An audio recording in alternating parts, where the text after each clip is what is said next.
No mai, haere mai, and welcome to the next video in the HCI series about Jakob Nielsen's usability heuristics.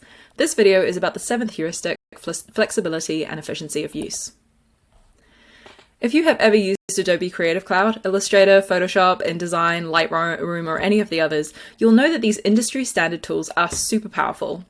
But when you first start using them, they can also be pretty intimidating. What do you do with all those buttons, and how on earth do the pros handle it?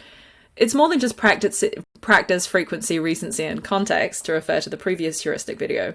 There are lots of ways that you can customize the Adobe products to make toolbars visible or hidden, depending on which you use more frequently. And of course, there are so many keyboard shortcuts. It might take a while to use them or learn how to use them, but these can accelerate the user experience and cut past all the noise. More on this later. Heuristic 7, Flexibility and Efficiency of Use, is all about shortcuts hidden from novice users that may speed up the interaction for the expert user such that the design can cater to both inexperienced and experienced users. It can allow users to tailor frequent actions. You probably use many of these shortcuts all of the time. Control-Z, double-tap to like, pressing and holding the screen to pause a story, and customizable menus are all examples of flexibility and efficiency of use. Oh, and you know that you can hold down the 0 on your iPhone keyboard to make the degrees sign, right? There are 3 steps to flexibility and efficiency based on which users your UI is catering to in certain areas. First, the UI needs to anticipate what beginner users will need to know without overwhelming them. Heuristic 8, Aesthetic and Minimalist Design, also interacts with this aspect of the heuristic.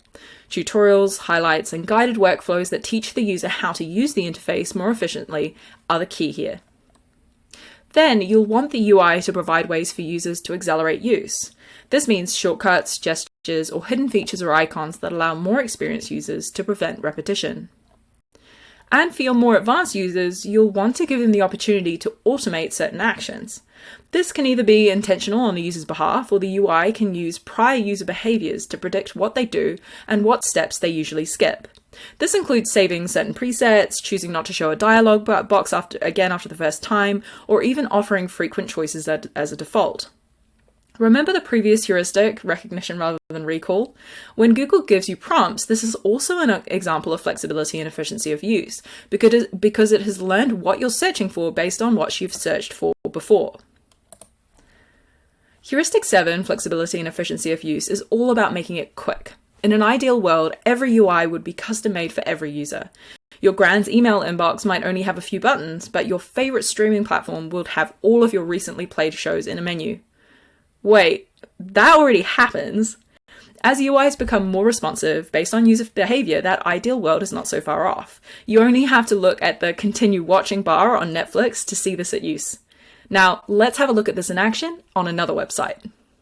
We're actually going to see this in action right on Canva, where I've been making these slideshows. I want to download one of the pictures or one of the PDFs or the whole presentation.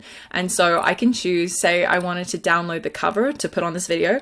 So I'm going to choose actually a JPEG. And I'm just going to select the first page because that's the cover that goes on YouTube.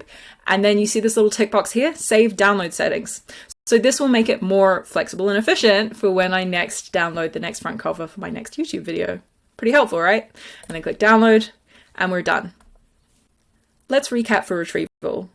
The 7th Nielsen heuristic is flexibility and efficiency of use, about allowing users to tailor frequent actions. To do this, user interfaces can allow for customization that will anticipate user actions, accelerate those actions, and even automate them to make their user experience quick and painless. Did you know that holding down the 0 on the iPhone keyboard makes the degree symbol? No? Well, if you didn't, then there's probably a lot of others that don't. A feature that you can't find is basically a feature that doesn't exist. Discoverability is key.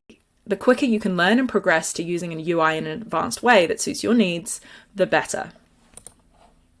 Ngā mihi kia koutou. Thanks for watching, team. Remember, you can always reach out by email, through Discord, or by coming along to our class sessions if you need any help.